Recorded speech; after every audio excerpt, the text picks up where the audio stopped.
I'm going to Pittsburgh or Argentina, whatever that means to you, it's where you'll find me. So we're gonna do it again. We're gonna make another full-length album, and it's gonna be good. Not because of me, but I am trying to remain faithful to what the Lord is doing in me. Not because of me, but because of you. Because of what we were able to do when we partnered in the past. It was 18 months ago when I set out on the journey to make and record Underneath, and you all took ownership in that project. You provided funding, support, and prayer, and we made something really good. Underneath has become the most well-received album I've done over these last 18 months, and I expect nothing less with this new one. Not because of me, once again, but because of you, and we can do it together. This new record will be called The Gray, When Black and White Fade. I wanted to call it that because that's where I think real life is lived, in the gray. We like to measure things, you know. We like to keep track of ourselves and everybody else and keep a list of our life performance, as if we can impress God or convince God to be interested in us. But I have a hard time seeing grace in the midst of the whole black and white measured approach to life. Love is gray, and Jesus talks about that a lot. It's immeasurable. It's the greatest commandment. It's the greatest of these. It's what remains. It's based on the heart and the motives that lie within. The black and white merely deals with actions and deals with the surface, but love is foundational. Love fuels everything. So in a lot of ways, this is the next step from Underneath, which dealt with how the kingdom of God does not lie on the surface. The Gray will explore how our kingdom living infuses our lives lived. What happens when the kingdom of God moves within us and becomes a part of us, the real us, our true selves, and becomes our reality in the midst of the muck and the mire, in the midst of the muck and the mire of life. Because who doesn't have muck? Who doesn't have difficulty? Who doesn't have bad and good? Whose life isn't entailed with the black and white to some degree, So I want this record to push us all, to suggest to us all, to, dare I say, inspire us all to look beyond the mere black and white of life, to look past it, to let this gray love take a hold of us, to let the gray kingdom-minded and kingdom-oriented love saturate our lives. Because this is the next step, and it is expounding upon Underneath. I'm going to take a similar approach logistically. I will once again record at Green Jean Studios in Wellington, Kansas, and once again, Carter Green, Michael Ockever, and Dave Sprinkle will play on the record. My financial goal for the recording of The Gray, When Black and White Fade, is to raise $9,000.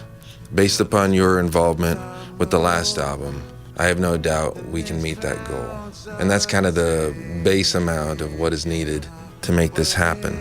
The money goes towards studio and players and engineering and mixing and mastering and art and design and physical and digital manufacturing and physical and digital distribution and blah, blah, blah, blah, blah. Certain things have been entrusted into our hands. If that goal is not met, the Gray receives no funding. That's how Kickstarter works. The project receives zero funding if the goal is not met. The Gray will be good, but we will determine how good it is. I will use this word again. Your givingness will directly affect the goodness of the project.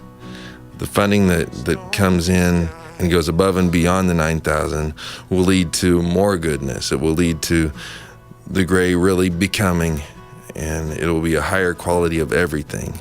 More studio time, better manufacturing, art, promotion, etc. The Gray, When Black and White Fade, will be good because of your involvement.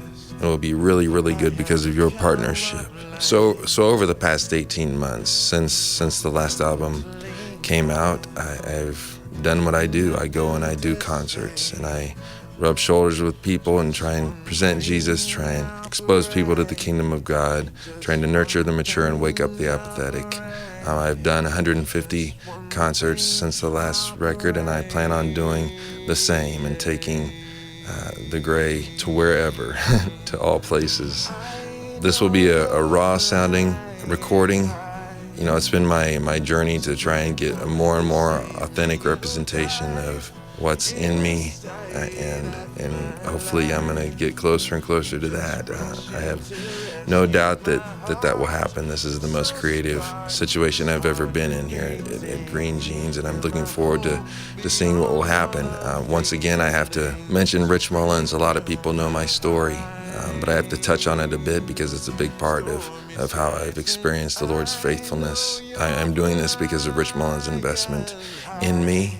I was in the car wreck that killed Rich years ago. We had been traveling and doing concerts and writing songs, and we were roommates. And since then, since a lengthy recovery, I've been going along and doing concerts and making records. So that brings me to this point.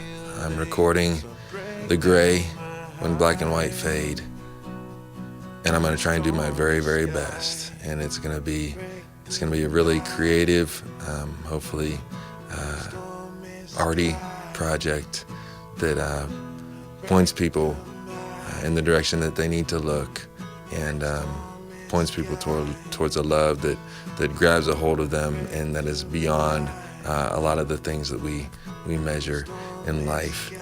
And so it won't be everything that it could be without your involvement, without your partnership, and I have no doubt that it's going to be something good because of you.